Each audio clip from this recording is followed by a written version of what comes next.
द्वितीय दिवस है। श्री अशोक जी के जीवन चरित्र का ही आस्वादन कल हुआ। आज उन्हीं के जीवन चरित्र से प्रारंभ करते हैं। तो कल हमने जो आस्वादन किया, आपने जो आस्वादन किया है, बिल्वमंगल जी का आविर्भाव दक्षिण भारत में है। कृष्णवेण्णा नदी के पूर्वी तट पर, पश्चिमी तट पर उनकी प्रेमिका चिंतामणि रहती थी। पूरे जीवन की चर्चा कल हो गई। ये साधक थे, किसी कारणवश साधना से पतित हो गए, दोबारा इनको जन्म मिला, पुनः साधना प्रारंभ हो जाती है। कुछ दिन विषय में आसक्ति, साधना मार्ग से जब हम गिर जाते हैं किसी कारणवश, अपराधवश, तो कहीं जन्म हो जाता है। तो प्रथम जीवन में हमें विषय आसक्ति खूब होती है, और पुनः जब विषय आसक्ति कट जाती है, वो अपराध, वो कारण जब लुप्त हो जाता है, पुनः वो साधना प्रारंभ हो जाती है। तो जहाँ तक भोग था पूर्ण हुआ बिल्वमंगल के जीवन में, अब उनकी साधना प्रारंभ हो गई। हृदय में जो उनके संस्कार थे पूर्व जन्म के, जो वैराग था, भक्ति थी, वो पुनः जग उठी चिंतामणि के एक वाक्य से। ये कारण है, जगना था, वे कारण निमित्त बना, निमित्त बनता है ना। चिंतामणि की वाक्य ही निमित्त है, असली कारण है, सो नहीं है, निमित्त है, निमित्त कारण है। अब उनको भजन में जाना है, समय हो चुका था, कोई तो निमित्त होगा, वही निमित्त बनी है चिंतामणि, क्योंकि इनका वो जो भोग था वो कट गया। अब पुनः भजन का, साधना का समय आ गया है। तो कोई निमित्त तो बनेगा ही, कोई ना कोई। चिंतामणि निमित्त बनी, अब साधना पुनः प्रारंभ हुई। परम प्रेमी ऋषि भक्त थे, आपने कल श्रवण किया ही, और पूरे संसार में प्रसिद्ध है ये बिल्वमंगल जी, और उनका ग्रंथ कर्णामृत है। प्रेम रस के शिल्पी बताए जाते, अद्भुत लीला, सुंदर, माधुर, और वर्णन क्या कहा जाए कि तुलना रहित है, अनुपम है। तभी तो गौड़हरि इस ग्रंथ को बड़े आदर के साथ ले आए। जब दक्षिण भारत गए, वहाँ मंदिरों में ये कृष्ण कर्णामृत पाठ होता था, आज भी होता होगा। वैष्णव मंदिर, वैष्णव जन पाठ कर रहे, और सुनकर प्रभु गदगद हो गए। फिर प्रतिलिपि करवाई और लेके आए। तो 3-3 शतक उपलब्ध है आज भी, पर प्रथम शतक की ही प्रसिद्धि है।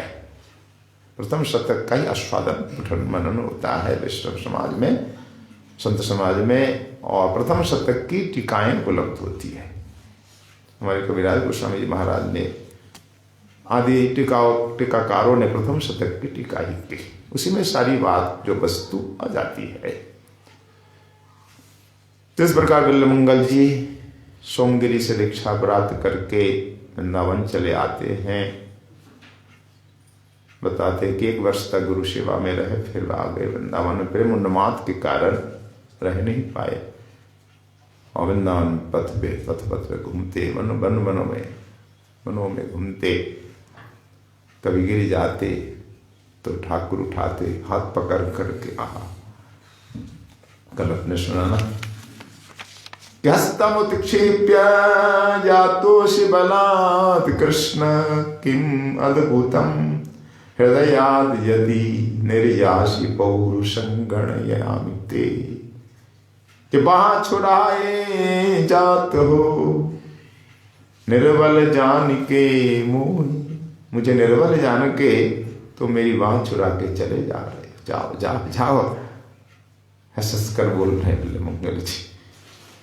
कि बाँह छुड़ाए जात हो निर्बल जान के मोहि, और हिय में ते जो जाओगे सबल बदंग तो ही आ।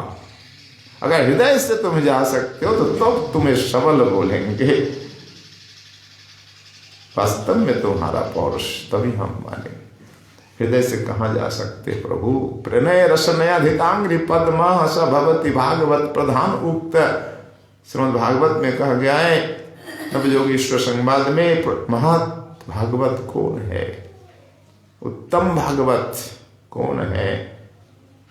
जिन्होंने प्रणय रस्सी से ठाकुर के चरण कमलों को हृदय में बांध रखा है, वे ही महान भागवत है, उत्तम भागवत है। प्रणय रसनया धितांग्रि पद्मा सभवती भागवत प्रधान उक्त प्रधान भागवत, यानी उत्तम भागवत। तो बिल्वमंगल जी भी प्रधान भागवत है। इसलिए चुनौती देते ठाकुर को कि आप जाइए मेरे हृदय से। कैसे जा सकते, मैं देखता हूं, क्यों तो कस के बंद के रखा ना प्रणय रस्सी से, जाएंगे कैसे? ठाकुर मुस्कुरा रहे, हाँ मैं भी हृदय से तो नहीं जा सकता, सत्य बात कही तुमने। तो बिल्वमंगल जी के एक श्लोक नहीं, मानो रस श्रावोर है, दिव्य रसामृत फल है। जैसे भागवत जी गुठिली छिलका रहित मधुर रसमय फल है, ऐसे ही एक एक श्लोक रसमय फल है, आदि अंत मध्य रसी रस है। तभी तो कृष्ण को आनंद मिला, कृष्ण के कानों में अमृत घुला, तभी नाम रखा गया कृष्ण कर नामृत। इनकी कई रचनाएं हैं, कृष्ण का नाम प्रसिद्ध है। इसके अलावा कृष्ण बाल चरित्र हैं, कृष्ण क्रीड़ा काव्य, गोविंद स्तोत्र, बिल्वमंगल स्तोत्र, कुश काव्य भी कहते हैं, कृष्णान्य कौमुदी, सुमंगल स्तोत्र, कृष्ण स्तोत्र, कई रचना, 8 रचनाओं का नाम तो हमें प्राप्त है। कुश काव्य तो उपलब्ध है, हमारे पास भी है, 3 शतक तो मिलते ही हैं। गोविंद दामोदर स्तोत्र भी सबको प्राप्ति है। तो ऐसी रचनाएं, कई रचनाएं तो प्राप्त है, प्रकाशित है। तो कुल 8 रचनाएं ज्ञात अभी तक हमें हुआ है। तो ऐसे हमारे परम रसिक प्रेमी कवि है बिल्वमंगल जी। कल चर्चा हुई ये कौन किस संप्रदाय से दीक्षित थे, तो 2 बात हमारे सामने आई हैं। एक सोमगिरी कहने से सन्यासी ही मालूम पड़ते हैं गुरु, तो ये सन्यासी थे। केरल में जो प्रथा है या जो प्रसिद्ध है इनके बारे में कथा, वह है कि आदित्य शंकराचार्य जी के ये प्रशिष्य थे, तो सन्यासी हुए, ज्ञानमार्गी हुए। पर ज्ञानमार्गी तो इतना प्रेम, इतनी आसक्ति कृष्ण में, ऐसी रसोन्मत्तता कैसे प्राप्त हुई? और इन्होंने कहा भी हम शैव हैं।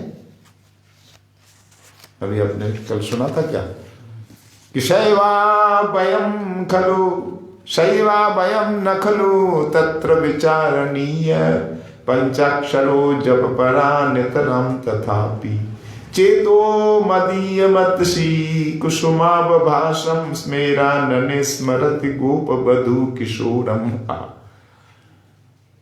कि हम निश्चित रूप से शैव हैं, पंचाक्षरी मंत्र के जप में तत्पर हैं, तथापि अपने हृदय में अब अतसी कुसुम कांति गोप बधु किशोर ने अधिकार कर लिया मेरे हृदय को।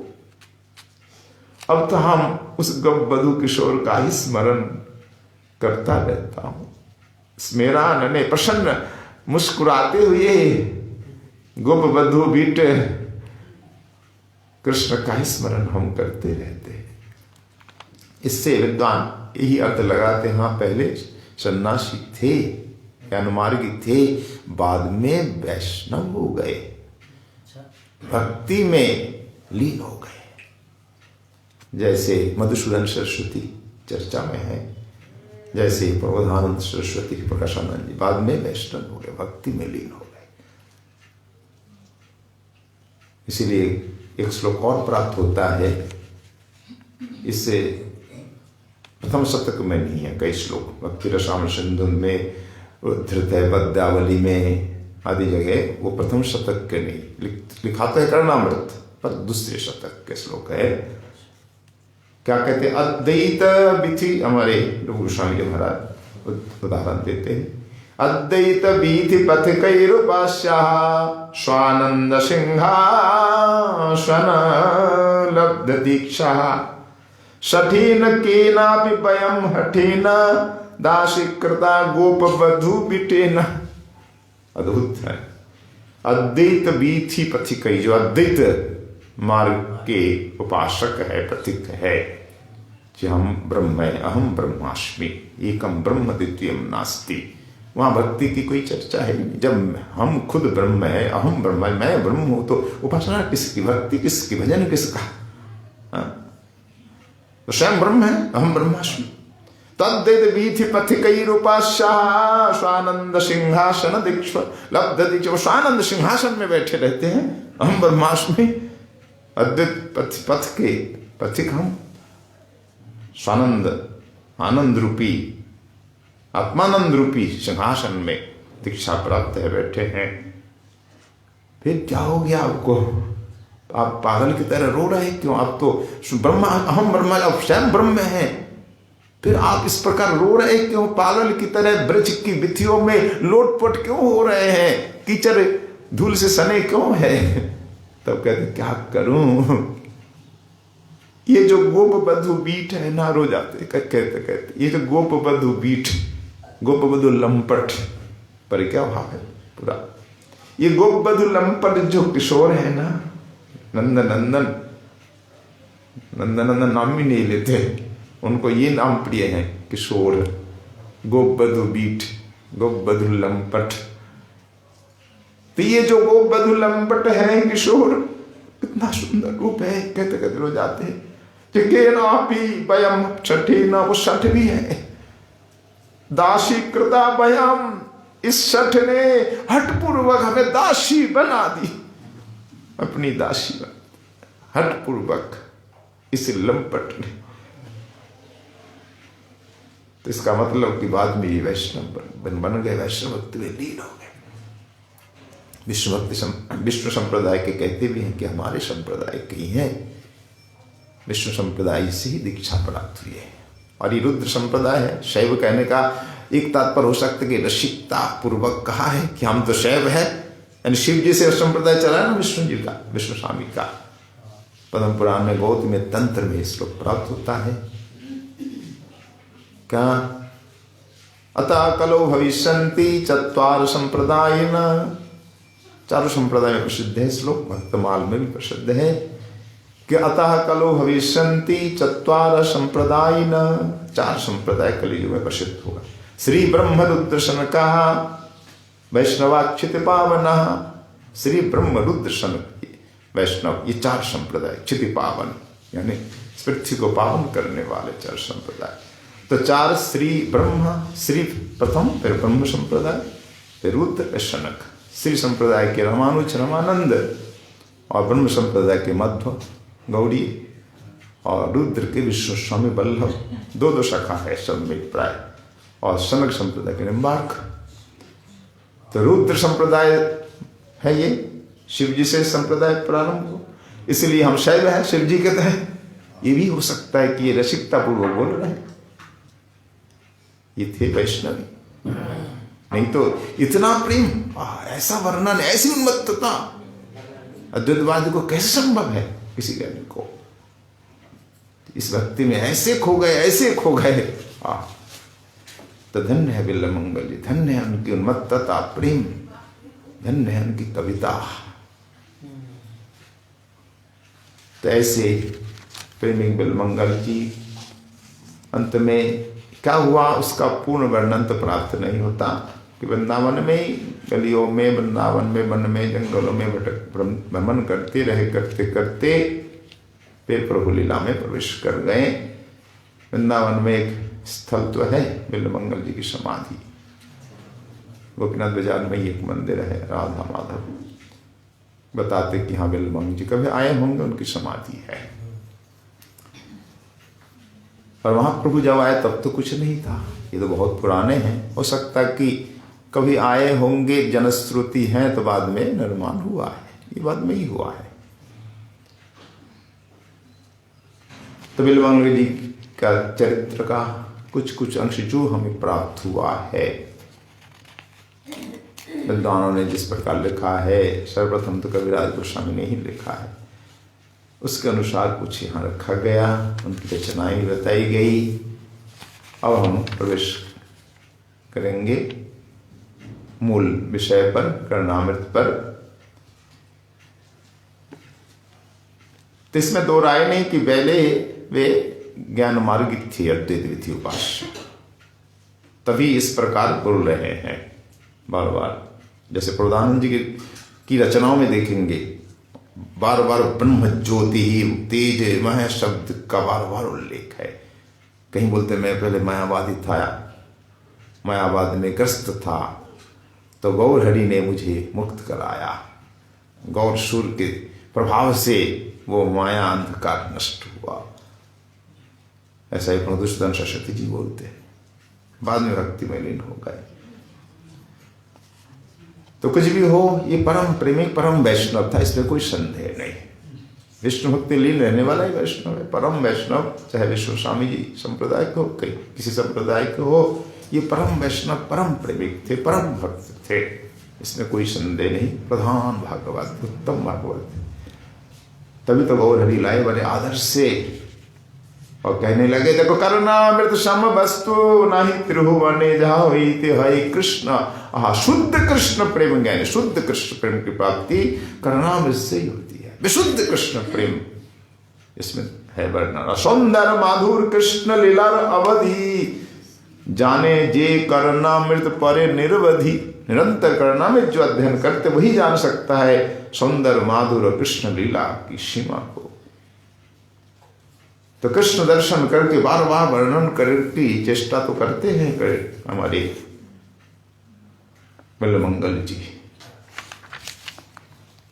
ग्रंथ का प्रतिपाद्य, इस ग्रंथ का प्रतिपाद्य से कृष्ण ही है। और कौन कृष्ण? ऐश्वर्य निधि नहीं, माधुर्य निधि कृष्ण, नंद नंदन कृष्ण, गोप बधु बीट कृष्ण, अपार सुंदर माधुर। उनमें वेणु माधुर, रूप माधुर, लीला माधुर, प्रेम माधुर का ही वर्णन किया है। तभी तो हमारे रूप गोस्वामी जी ने इस चारों माधुर को लिया है। ये माधुर नहीं तो कृष्ण की महिमा नहीं। तो कृष्ण वर्णना में इतने निमग्न हो जाते हैं, साक्षात दर्शन करते हैं, बार बार दर्शन करके लिखना चाहते हैं, मैं कुछ लिखूं, पर शब्द उनको नहीं मिलता है कि ऐसा निरुपम अद्वितीय अनिर्वचनीय दिव्य रूप है, मैं वर्णन करूं तो कैसे करूं? कोई शब्द तो मिलता नहीं, विश्वकोश में कोई शब्द है ही नहीं तुलना दी जाए उनके रूप के साथ, सौंदर्य माधुर्य के साथ। कभी कभी केवल बोल देते हैं विचित्रमेतत् पदारविंदम, विचित्रमेतत् मुखारविंदम, विचित्रमेतत् करारवृंदम। केवल विचित्र विचित्र, चित्रम चित्रम चित्रम विचित्रम, शब्द नहीं मिलता, क्या करें? तो चित्रमेतत् पदारविंदम, चित्रमेतत् करारविंदम, चित्रमेतत् मुखार, चित्रम चित्रम ही कहते रहते हैं। नाना प्रकार से वर्णन करने का प्रयास तो करते हैं। एक बार दर्शन हुआ बिल्वमंगल जी को रासमंडल में कृष्ण का। आंख में चुनी खेल रहे हैं ठाकुर, दर्शन दे रहे हैं फिर भाग रहे हैं, दर्शन देते हैं और फिर छिप जाते हैं और एकदम चीख उठते हैं हमारे बिल्वमंगल जी। कहाँ चले गए, कहाँ चले गए? हे नंद नंदन, हे वृंदावन बिहारी, तुम कहाँ चले गए? और एकदम चीख पड़ते हैं। चीखने पर फिर पुनः आ जाते ठाकुर। जब खूब रोने लग जाते हैं तो फिर ठाकुर को आना ही पड़ता है बाध्य होकर। तो बार बार जब रोते हैं ना, वो श्लोक तो आपको प्रसिद्ध, आप जानती हैं, प्रसिद्ध है ना। कौन सा श्लोक? हे देव हे दयित हे करुणैक सिंधो, भुवन भुवनैक बंधो, हे कृष्ण हे चपल हे करुणैक सिंधो, हे नाथ हे रमण हे नयनाभिराम, हा हा कदानुभविता शिवदम दिशोर में। वैष्णव जनों को प्राय ये श्लोक कंठस्थ है। कितना विरह है।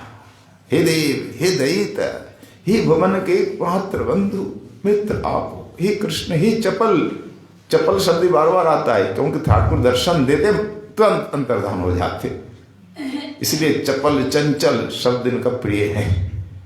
हे कृष्ण हे चपल हे करुणई के सिंधु, आप करुणा के सिंधु भी है। चपल तो है, तुरंत भाग जाते फिर पुनः आ भी जाते हैं। आप जब खूब रोते हैं पुनः आ जाते, क्या हुआ लीला शुभ, क्यों रो रहे, मैं हूं ना, मैं कहाँ गया, मैं तुम्हारे पास हूँ, और हंस जाते, हाँ आ गए मेरे प्यारे।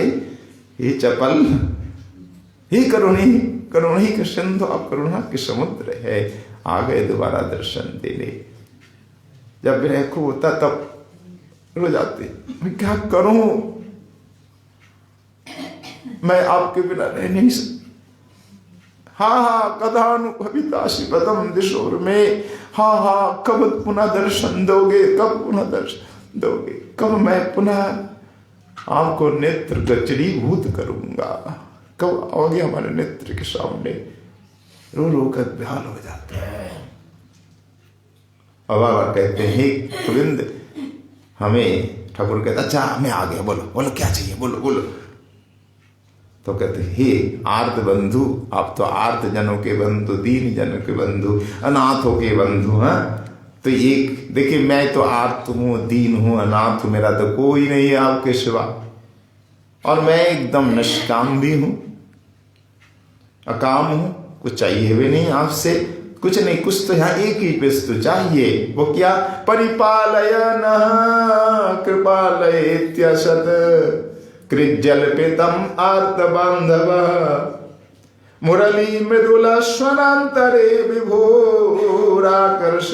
आकर्णयिता कदनून। तो क्या प्रार्थना करते हैं, बोलो श्री राधा नैनानंद जी महाराज की, नरसिंह भगवान की, धूप आरती की, जय जय श्री राम, निताई गौर हरि। तो कातर हो करके बिल्वमंगल जी आर्त बंधु से प्रार्थना कर उठते हैं कि परिपालयन कृपालयेत्यसत् कृज्जल्पितमार्त बंधव मुरली मृदुल स्वनांतरे विभुराकर्णयिता आकर्णयिता कदानु। कि हे नाथ, आप मेरे हृदय में स्फूर्ति प्राप्त हो। कई बार कहा है, मम चेतस स्फुरतु वल्लवी विभोर मणि नुपुर प्रणयी मंजु सिंजितम। कई बार कहा है, क्या उनकी प्रार्थना क्या है, मैंने पार्थ काम में क्या है, बार बार वर्णन आया है। एक बार कहते हैं मम चेतसी, मेरे चित्त में स्फुरतु, आप स्फूर्ति प्राप्त हो। किस रूप में, सो मैं कहता हूं, मैं जैसा कहूंगा उसी रूप में आपको आना होगा। मेरे चित्त में स्फूर्ति प्राप्त, किस रूप में, बताओ ना। वल्लवी विभोर मणि नुपुर प्रणयी मंजु सिंजितम। आप वल्लवी गोपियों के विभु है ना, प्राणनाथ है ना, आप गोपियों के प्राणनाथ। इसका तात्पर्य गोपी के साथ आप आए, अकेले नहीं आए, और मणि नुपुर हो, आपके चरणों में हो, और खूब रुन झुन बज रहे हो नुपुर, ऐसे आप राधा रानी के साथ आए, दोनों के चरणों में मणिमय नुपुर हो और नुपुर बज रहे हो। इस रूप में मुस्कुराते हुए आया, मेरे हृदय में स्फूर्ति प्राप्त हो। प्रेम रस से हृदय सुना हुआ है इनका, मेरे हृदय में क्रीड़ा करे। फिर कहते मम खिलतु मद चेतसी मधुराधरामृतम। फिर कहते मेरे चित्त में आप खेले। तो पहले क्या कहा, मेरे हृदय में ब्रज गोपियों के मणि नूपुरों का मंजू सिंजन कब स्फुरित होगा। आपका और आपकी गोपियों के, आपके और आपकी गोपियों के मणि नूपुरों का मंजू सिंजन कब स्फुरित होगा, यानी मंजू मधुर सिंजन ध्वनि, ये चाहते थे। फिर दोबारा कहा नहीं, मैं तो ये चाहता हूं कि आप प्रेम रस से हृदय में क्रीड़ा करें। मम खेलतु मद चेतसी, मेरे हृदय में मधुराधरामृतम, मधुर अधनामृत से मुझे अपायित करे, प्रेम रस मुझे पिलाए और मेरे हृदय में ही खेले। फिर आविर्भवन्तु मम चेतसि कोपि भावा, मम स्फुरतु मानस मदन केलिशयोत्थितम्। ये बार बार प्रार्थना है अलग अलग श्लोकों में। फिर एक बार कहते नहीं, अब मेरी कोई शर्त नहीं है। एक बार कहते मणि नूपुर की ध्वनि हो, इस प्रकार आकर हमारे हृदय में आविर्भूत हो। दोबारा कहते मेरे हृदय में आप खेले, मधुर अधनामृत मुझे पिलाए। फिर तीसरी बार कहते हैं नहीं कोई शर्त नहीं, आविर्भवन्तु, आप आविर्भूत हो जाए, मम चेतसि कोपि भावा, जो आपको अच्छा लगे, जिस रूप का बनना चाहे आए, मेरे हृदय में आविर्भूत तो हो जाए। फिर कहते हैं नहीं मम स्फुरतु मानस के मदन केलिशयोत्थितम्। नहीं मेरे हृदय में मदन केलिशय्या से उठकर आए और मेरे हृदय में ही खिले। निकुंज लीला के पश्चात शैया से उठ करके जब आप आते हैं, उस समय जो आपकी शोभा है, उस रूप में मेरे हृदय में स्फूर्ति प्राप्त हो। अलग अलग रूप में दर्शन चाहते हैं। और बार बार कहते परिपालयन ही कृपालु, हमें परिपालित करे, बार बार आपका नाम मैं जपता रहूं। मुरली मधुर मुरली आपकी बजती रहे, मुझे कब सुनाएंगे आपकी मुरली ध्वनि, वंशी ध्वनि कब मुझे सुनाएंगे। मुरली ध्वनि सुनाकर मुझसे वार्तालाप कर मेरा पालन करे। से बच्चा क्या चाहता है, पिता मुझसे बात करे। हाँ, अगर बात नहीं करे बच्चे को अच्छा नहीं लगता। क्या आप मुझसे ही कृपालु बार बार मुझसे बात करें, मैं बड़ा दुखी हूं, और मुरली ध्वनि सुना कर मुझे आनंदित करें, मेरे हृदय में सदा आप स्मृति प्राप्त हो। इस प्रकार अलग अलग श्लोकों में प्रार्थना है। तो दर्शन दे ही रहे प्रभु बार बार। तो दर्शन जब देते हैं, सौंदर्य का वर्णन करना है अलग अलग ढंग से। एक बार मन में इच्छा हुई ना, इस बार तो मैं परिपूर्ण रूप से वर्णन करूंगा। मैं वर्णन कर नहीं पा रहा, करके मेरे हृदय तृप्त नहीं हो रहा है। कभी किसी को तृप्त हुआ है कि आज तक तृप्ति किसी को तो हुई नहीं। तो बिल्वंग जी को कैसे तृप्ति हो सकती है। बार बार वर्णन कर रहे हैं, चित्रम पदारविंदम आदि कह करके। अब सोच रहे नहीं, अब तो मैं सही वर्णन करूंगा। तुलसी वट में रास विहार करते हुए रास विहारी नंदनंदन के दर्शन हुए। दर्शन जैसे हुए, कैसा दृश्य है। चारों गोपियां बीच में यहाँ नंद नंदन नाच रहे हैं। तो सी विग्रह पर नजर गई। तब बोले मधुरम मधुरम बपुरस्य विभु। देखो इस विभु हनुमान की, इसलिए विभु मह आदि शब्द का प्रयोग ज्यादा हो रहा है। विभु ये प्रिय शब्द है हनुमानियों के। प्रधान जी के भी विभु शब्द, महा तेज, ये सब शब्द।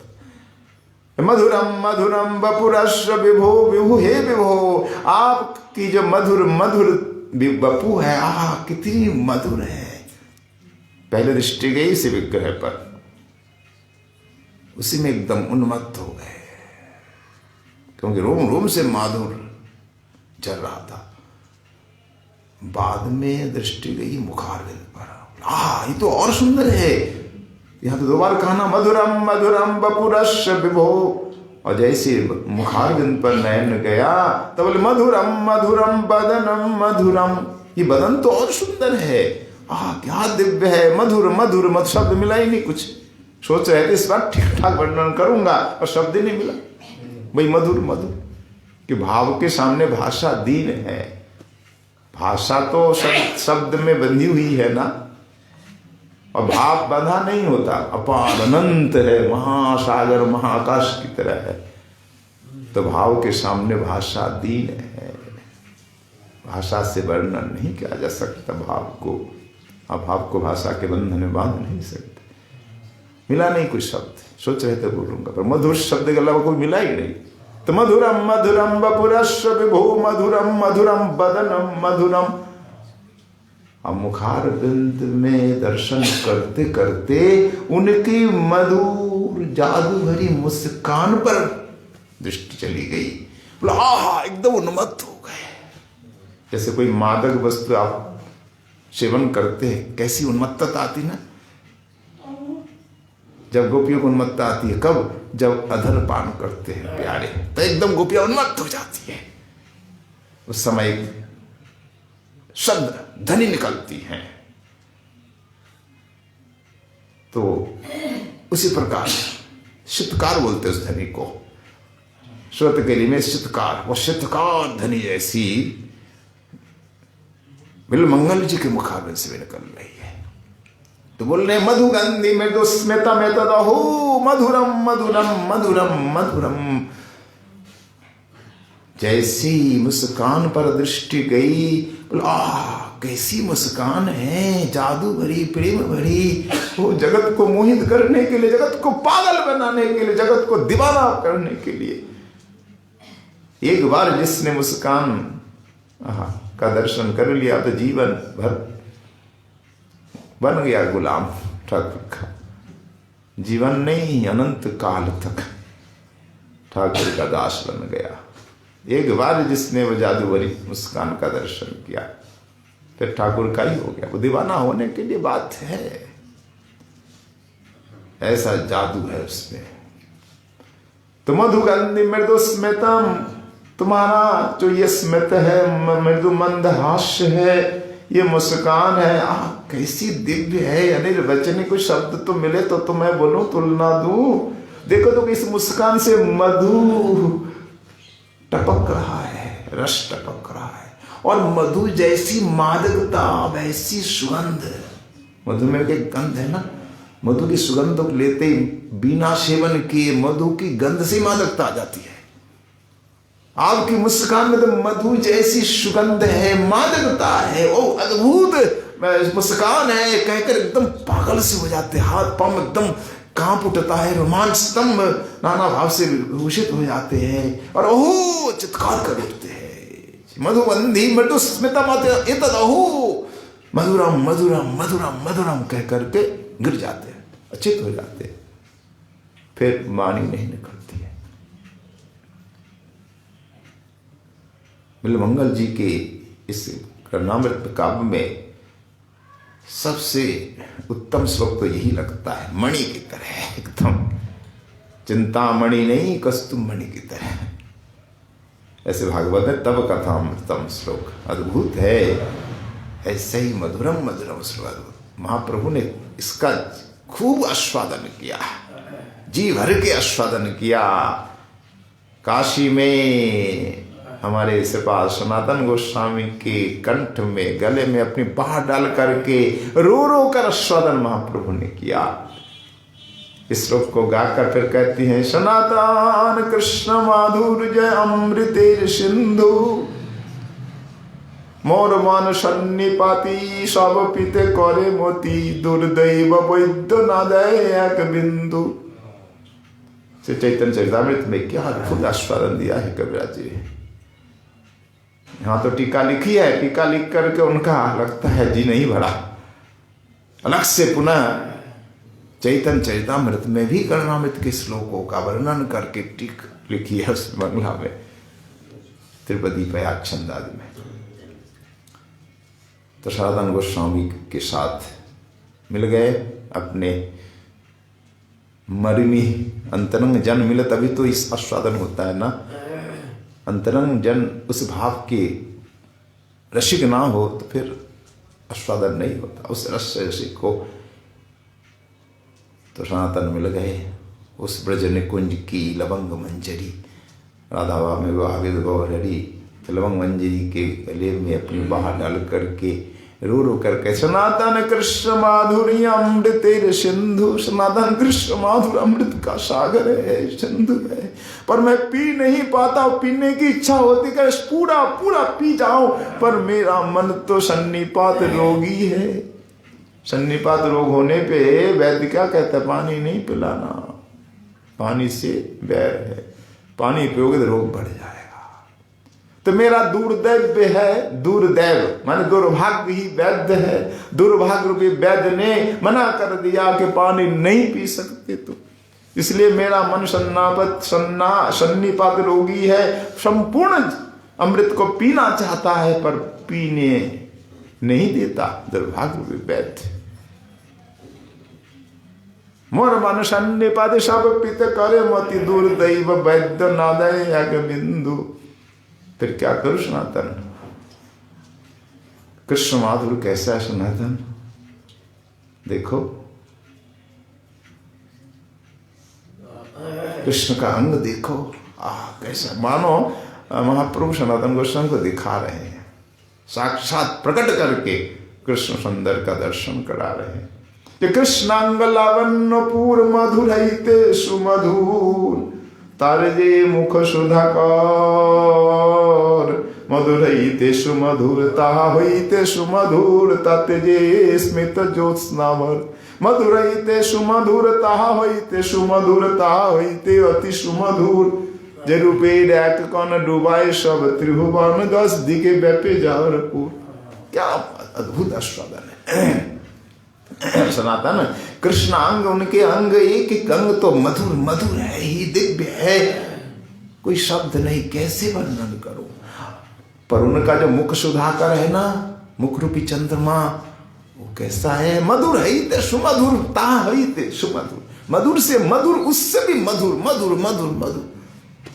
और उसमें सुधाकर में जो हंसी मुस्कान रूपी ज्योत्सना है, स्मित ज्योत्सना वर, वो कैसी है, मधुर हित सुमधुरता हित सुमधुरता हित अति सुमधुर, मधुर से मधुर, मधुर से मधुर, मधुर से भी सुमधुर, बार बार 4 बार लगा रहे।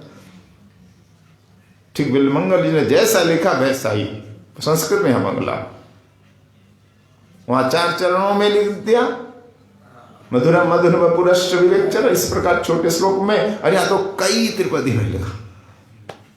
फिर कहते सनातन श्री कृष्ण कौन है जानते हो? माधुर्य के सागर है, रूप के, माधुर्य के, सौंदर्य के, लावण्य के अथाह सागर है। इस रूप के एक कण तिलकी को डुबो सकता है, एक कण भर, जे रूप एक कण डुबाए सब त्रिभुवन, 10 दिगे व्यापे जावरपुर, एक कण तिलोकी को आकर्षित करता है, रस में डुबो देता है, दिल में समर्थ रखता है।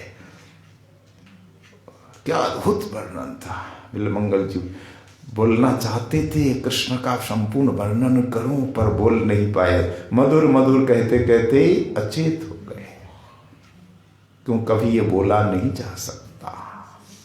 ठाकुर के सुंदर माधुर का वर्णन संभव नहीं, कभी भी संभव नहीं है। जो कुछ हम बोलते मुख आस्वादनवत, जो कुछ वर्णन हमारे काव्यों में, पुराणों में, साहित्य में, वाणियों में है, ये सब मूक आस्वादनवत है।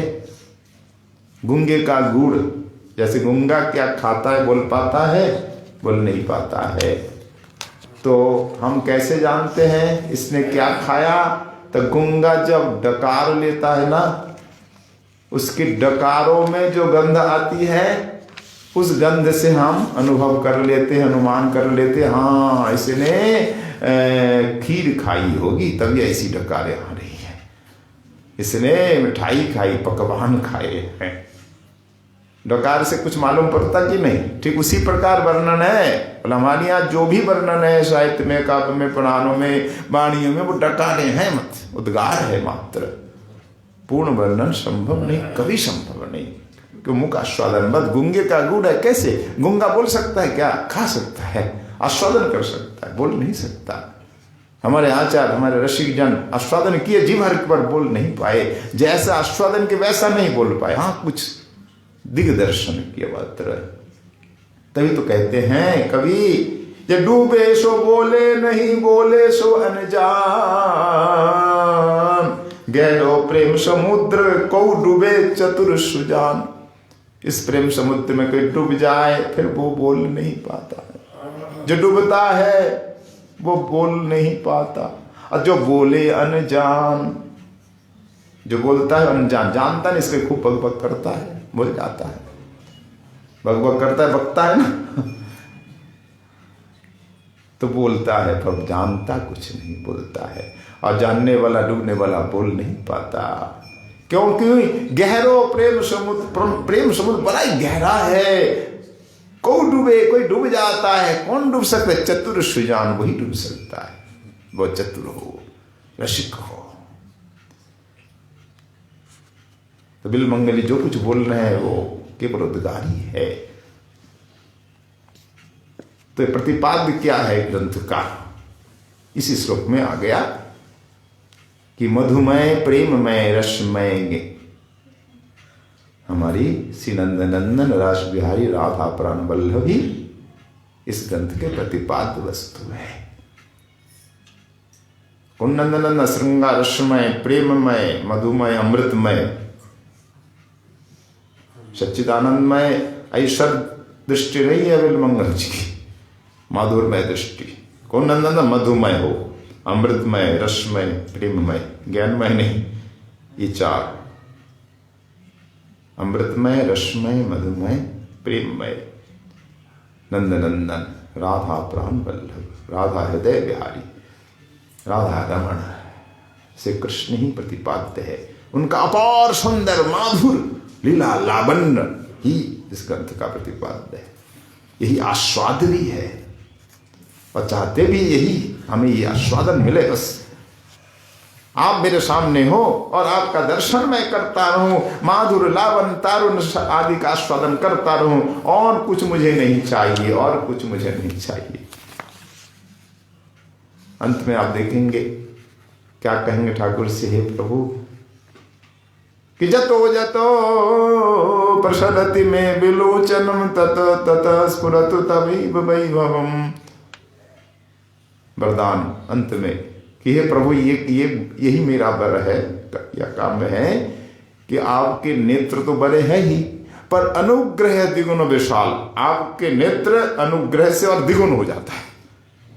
बड़े बड़े नेत्र हैं पर करुणा से और द्विगुण हो जाते हैं, दुगुना हो जाता है। ऐसे नेत्र जिनके हे करुणामय, हे कृपालो, वरदान दीजिए। क्या चाहिए? बोलो बोलो।